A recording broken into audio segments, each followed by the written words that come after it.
आरोप लगा है। झुंझुनू में पिछले दिनों हुए किडनी कांड और जीवित के पोस्टमार्टम के बाद अब लीवर कांड सामने आया है। चिड़ावा की एक महिला की इलाज के दौरान मौत हो गई, उसके बाद उसके परिजन बेफर गए।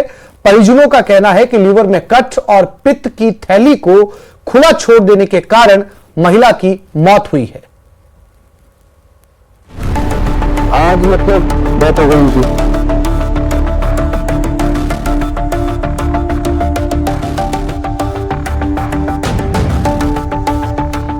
झुंझुनू में निजी अस्पताल का एक और कारनामा। किडनी पोस्टमार्टम के बाद अब लीवर कांड। निजी अस्पताल में मरीज की मौत, इलाज में लापरवाही का आरोप।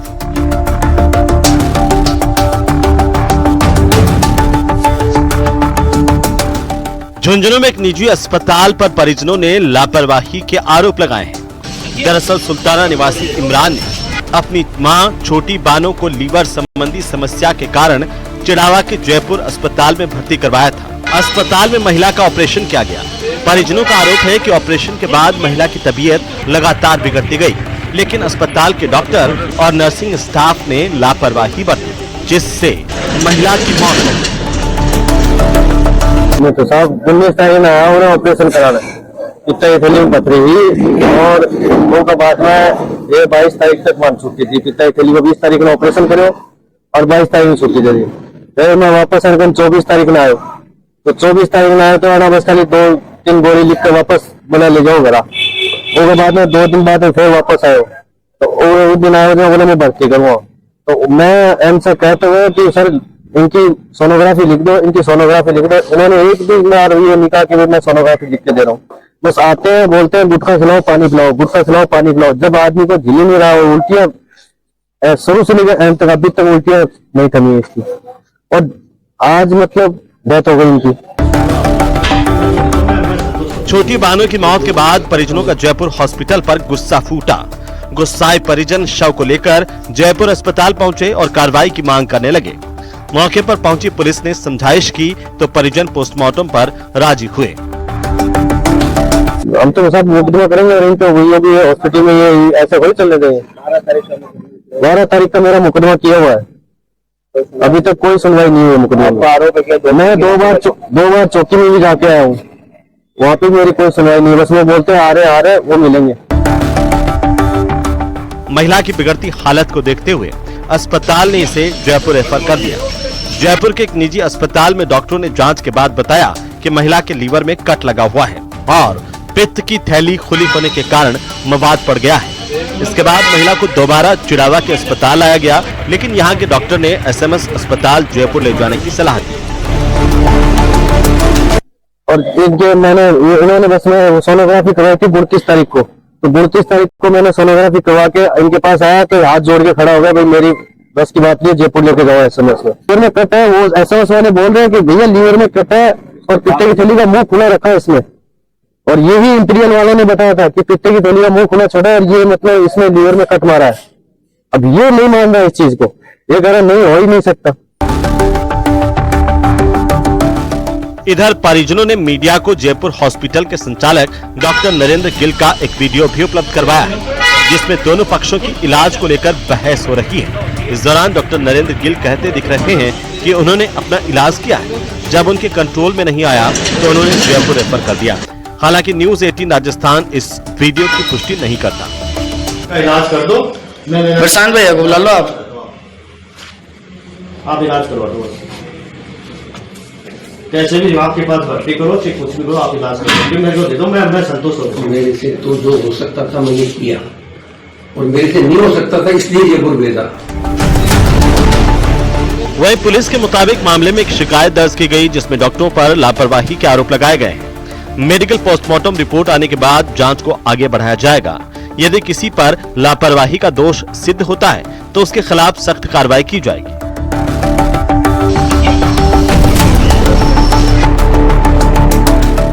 झुंझुनू में डॉक्टर्स की लापरवाही का ये कोई नया मामला नहीं है। इसी कड़ी में डॉक्टर संजय धनखड़ का किडनी कांड, बीडी के अस्पताल में फर्जी पोस्टमार्टम कांड के बाद अब जयपुर हॉस्पिटल में लीवर कांड जुड़ गया है। अस्पताल प्रशासन ने परिजनों के आरोपों को सिरे से खारिज करते हुए कहा कि अस्पताल में इलाज के दौरान कोई लापरवाही नहीं हुई।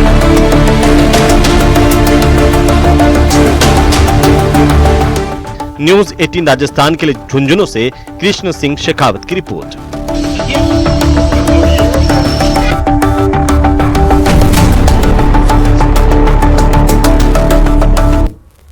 और उदयपुर से बड़ी खबर, 2 साल पहले घर से लापता महिला के मामले का खुलासा, महिला के सौतेले बेटे को गिरफ्तार किया गया। एक सहयोगी और एक महिला तांत्रिक गिरफ्तार हुई है। महिला का अपहरण करके हत्या की गई थी। हत्या कर नदी के किनारे दफनाया गया था। ऋषभदेव थाना क्षेत्र में 2 साल पूर्व घर से लापता होने के मामले का खुलासा करते हुए पुलिस ने महिला के सौतेले बेटे सहित एक सहयोगी और एक महिला तांत्रिक को गिरफ्तार किया है। पुलिस ने बताया कि घर से लापता हुई महिला का उसी के सौतेले पुत्र ने अपने सहयोगी की मदद से घर से अपहरण किया और उसकी हत्या कर गोमती नदी के किनारे उसको ले जाकर शव दफना दिया गया।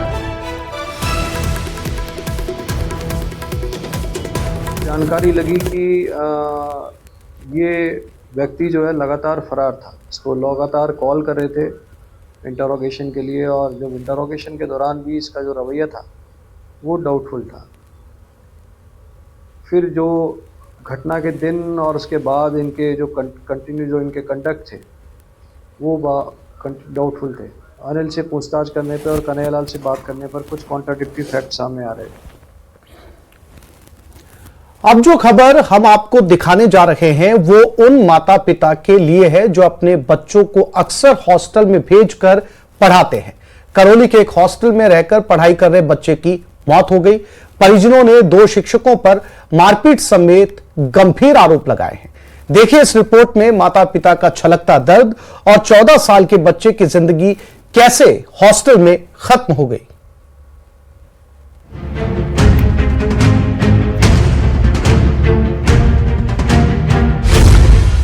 छात्र की मौत,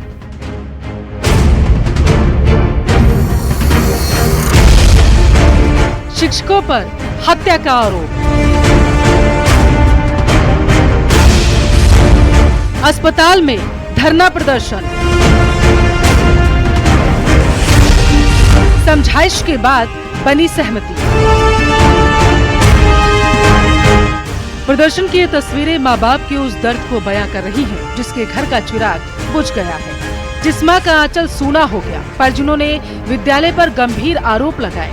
उधर प्रशासन की समझाइश के बाद परिजन शव का पोस्टमार्टम कराने को राजी हो चुके हैं। तो हमारा बच्चा स्कूल में पढ़ा जी, जो वो उसने मास्टर माँ से छत पर से झुला के भगा दिया, तो उसके पैर में भी चोट आई और यहाँ छाती में भी आई।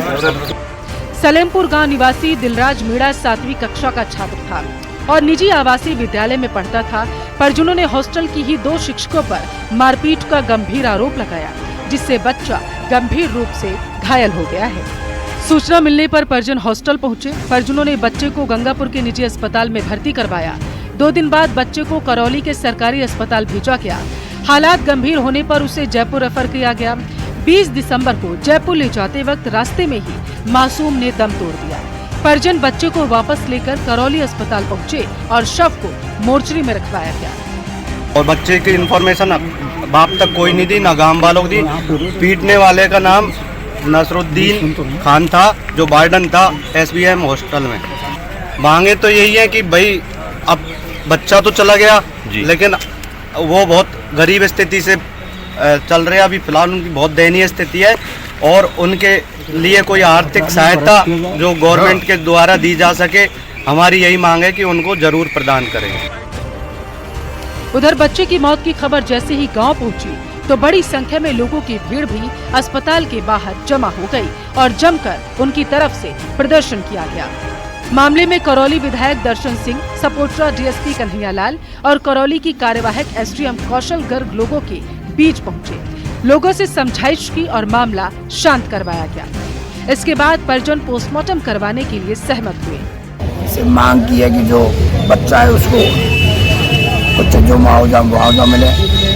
जिन व्यक्तियों ने मारपीट की है, घटना की है, उनके खिलाफ हत्या का मुकदमा दर्ज हो और जो भी अधिकारी कर्मचारी इसमें दोषी है उसके खिलाफ सख्त कार्रवाई। परिजन सहमत हो गए? परिजन सहमत है और न्याय चाहते हैं। परिजन को न्याय मिलना चाहिए। मृतक का मेडिकल बोर्ड से पोस्टमार्टम करवाया गया। वहीं सपोट्रा DSP कन्हैयालाल ने बताया कि इस मामले में कार्रवाई करते हुए 2 आरोपी शिक्षकों को भी हिरासत में लिया गया। साथ ही परिजनों और ग्रामीणों की मांग पर आरोपियों के खिलाफ हत्या का मामला दर्ज कर लिया गया है। ये दिलराज है, 14-15 साल की एज है इनकी, गावड़ा मीणा का रहने वाला है और सरस्वती विद्या मंदिर स्कूल है अपने गुड़गांव थाना इलाके में सलेमपुर गांव में। उन पे शिक्षकों पे आरोप लगाया है कि इनके द्वारा मारपीट की गई है, जिस कारण से बच्चे की तबीयत बिगड़ी है, हॉस्पिटल लेकर गए। वो यहाँ से करौली से रेफर करने के बाद मोवा के पास में शांत हो गया। परिजनों की रिपोर्ट पर प्रकरण दर्ज कर लिया गया है। कुछ लोगों को हिरासत में लिया, 2 लोगों को डिटेन किया गया है। डिटेन करके घटना की वास्तविकता के बारे में जानकारी की जा रही है। ग्रामीणों ने मांग की है कि पीड़ित परिवार को आर्थिक सहायता, आरोपियों की गिरफ्तारी और आवासीय विद्यालयों को सीज किया जाए। अब देखना ये होगा कि इस तरह की घटनाओं पर आखिर कब तक अंकुश लग पाता है। करौली से धर्मेंद्र कुमार की रिपोर्ट, न्यूज़ 18 राजस्थान। 6 महीने पहले अलका ने कई सपने संजोए रखे थे और शादी कर ससुराल पहुंची थी, लेकिन उसे क्या पता था जिसके साथ जीने मरने की कस्में खाई थी वो कुछ ही समय में बदल जाएंगे और उसे दहेज की मांग को लेकर प्रताड़ित करेंगे।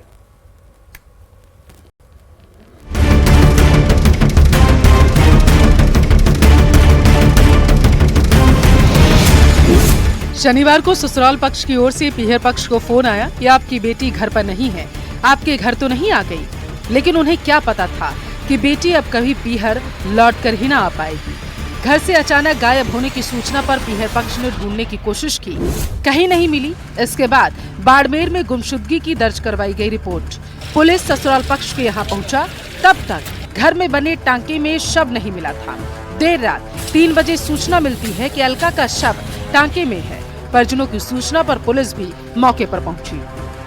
शाम को 7:30 बजे उनकी ससुर का कॉल आया कि मेरी सिस्टर जो जिसका नाम अलका है वो शाम 3 बजे से लापता है। जो मेरे जीजू है जसवंत सिंह, वो इसको लगातार टॉर्चर कर रहे हैं कि तू मेरी स्टैंडर्ड की नहीं, तू अनपढ़ है, तू गवार है, तू पढ़ी हुई नहीं इतनी जितना मैं पढ़ा हुआ। और इसके जो क्या कहते हैं ससुर मदन सिंह, वो रेगुलर ड्रिंक करके इसको परेशान करते हैं कि तेरे बाप ने तेरे को कुछ नहीं दिया, तेरा बाप नशेड़ी गंजेड़ी, तेरे बाप ने कुछ नहीं दिया।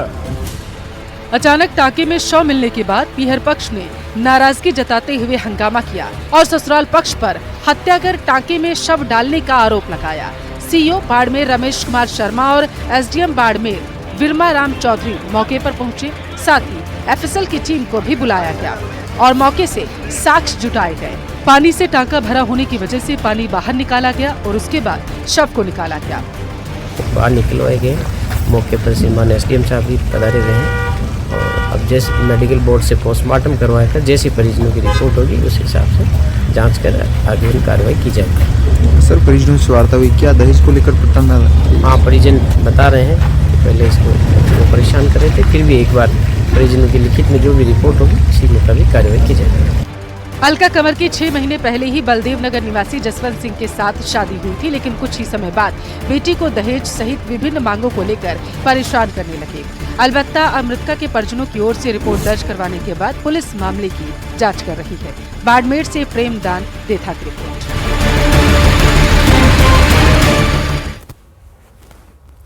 अगर आप इच्छा मृत्यु में अपनी समस्याओं का समाधान तलाशते हैं तो झुंझुनू के गोठड़ा से आई ये खबर आपको अपनी राय बदलने के लिए मजबूर कर सकती है।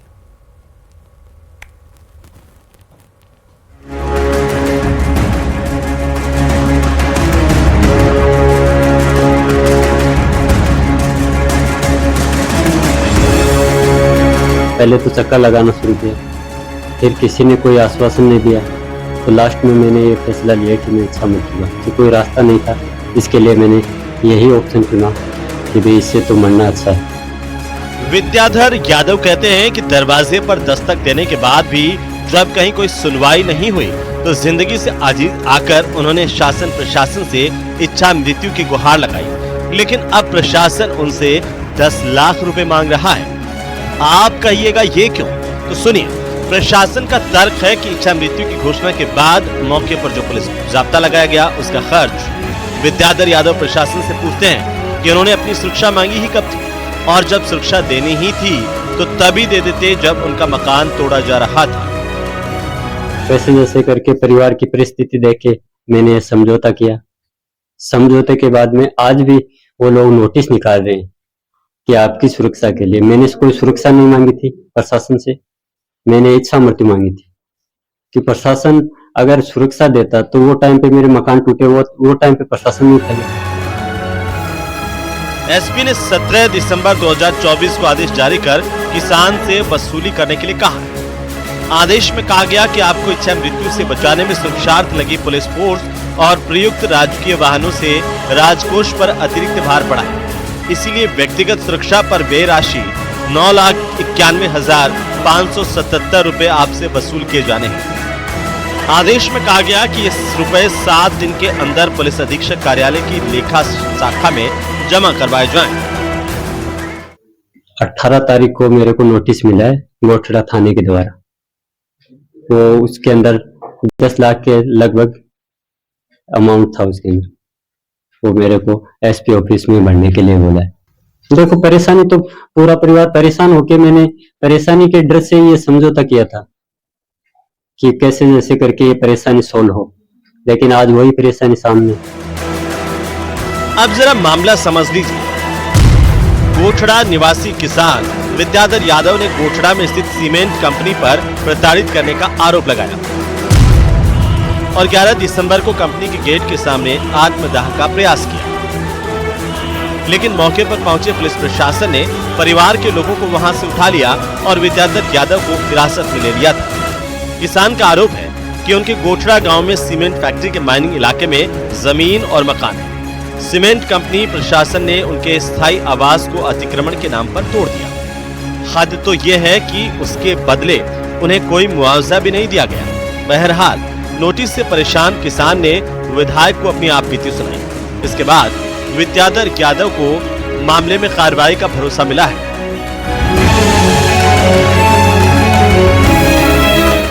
न्यूज 18 राजस्थान के लिए झुंझुनू से कृष्ण सिंह शेखावत की रिपोर्ट।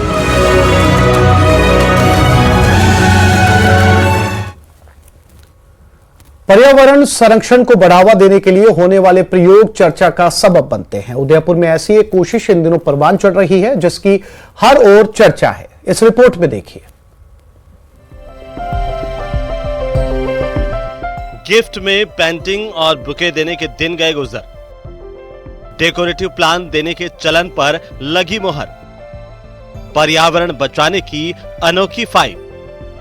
प्लांट देकर किया जा रहा इनवाइट।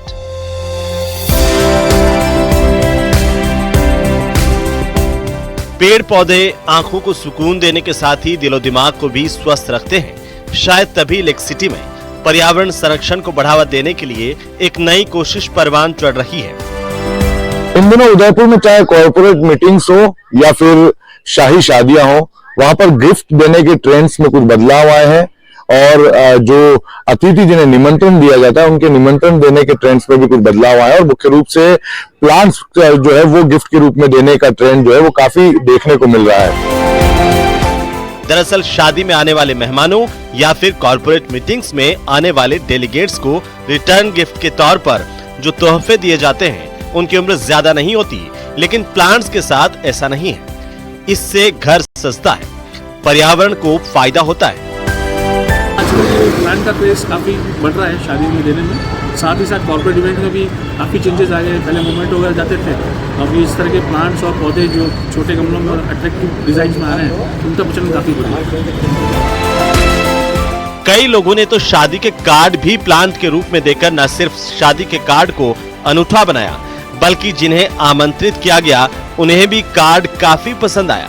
हाल ही में हुई एक शादी के लिए दूल्हे के पिता ने शादी का कार्ड बनवाया और एक छोटे मनी प्लांट के साथ अतिथियों को आमंत्रित किया। करीब 500 से ज्यादा कार्ड बांटे गए जिन्हें लोगों ने अपने घरों में सहेज कर रखा।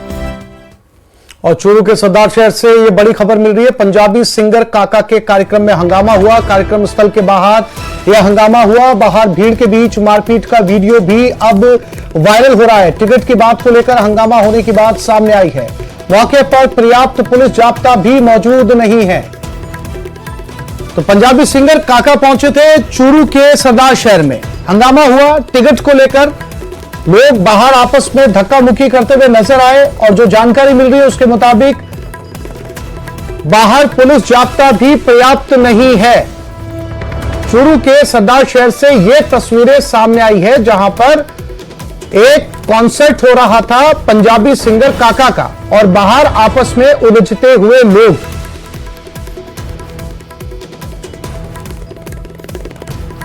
टिकट को लेकर यह हंगामा हुआ है। चूरू के सरदार शहर की यह तस्वीर है जहां पर पंजाबी सिंगर काका कॉन्सर्ट करने के लिए पहुंचे थे, लेकिन टिकट की बात को लेकर या अंदर एंट्री को लेकर यह हंगामा यहां पर बरपा है।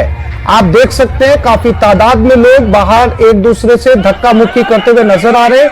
चूरू से हमारे संवाददाता मनोज शर्मा हमारे साथ जुड़ गए। मनोज, क्या था ये पूरा मामला और फिलहाल स्थिति क्या है? क्या पुलिस मौके पर पहुंची? जी बिल्कुल, मैं जाऊंगा। जो पंजाबी सिंगर काका है उनका जो लाइव कंसर्ट है वो अंदर चल रहा है और जो आयोजन स्थल है हालांकि वो शहर के बीचों बीच बताया जा रहा है और इसी दौरान जो टिकट की बात को लेकर है वो ये हंगामा शुरू हुआ था और इस हंगामे के अंदर लोग एक दूसरे से मारपीट करते हुए भी नजर आए और जो टिकट लेने की बात है उसको लेकर ये हंगामा है वो शुरू हुआ था। कार्यक्रम के जो कार्यक्रम स्थल है उसके बाहर जो गेट है उस गेट को बंद कर दिया गया था और उसके बाद में ये स्थिति है वो सामने आई और मौके के ऊपर जो पुलिस जाब्ता है लेकिन पर्याप्त मात्रा में पुलिस जाब्ता नहीं था, इसलिए इस पूरे मामले को शांत करवाने के लिए और जो पुलिस है उसको अतिरिक्त पुलिस को बुलाना पड़ा, जिसके बाद इसको मामले को शांत किया गया। लोगों की शिकायत है कि जो टिकट लेने के बाद भी उनको अंदर नहीं घुसने दिया और इस तरह की जो बातें हैं उनको लेकर ये हंगामा हुआ। जी मनोज, कॉन्सर्ट के आयोजक कौन थे? क्या आयोजक से इस मामले को लेकर पूछताछ की गई या फिर अंदर कॉन्सर्ट चलता रहा, बाहर ये झगड़ा हुआ है? जी बिल्कुल, बाहर ये झगड़ा हुआ है और अंदर जो कंसर्ट है वो चल रहा है और अभी भी वो जारी बताया जा रहा है, लेकिन अंदर इस तरह का कोई माहौल खराब होने वाली या भीड़ भाड़ धक्का मुक्की या मारपीट वाली बात नहीं। जो कंसर्ट स्थल है उसके बाहर यानी कार्यक्रम स्थल के बाहर की ये जो भीड़ के बीच के अंदर जो मारपीट है वो हुई है। हालांकि प्रारंभिक तौर पे बताया जा रहा है कि जो टिकट की बात को लेकर इस तरह की हंगामा और मारपीट हुई है और आयोजक है उनसे इस बारे में अभी बात नहीं हो पाई है कि क्या पूरा मामला था, टिकट क्या वाकई में टिकट लोगों को मिल गई थी और उसके बाद अंदर नहीं घुसने दिया गया या कोई अन्य बात रही होगी। मनोज, जानकारी के लिए आपका शुक्रिया। तो इस बुलेटिन में फिलहाल इतना ही। नमस्कार।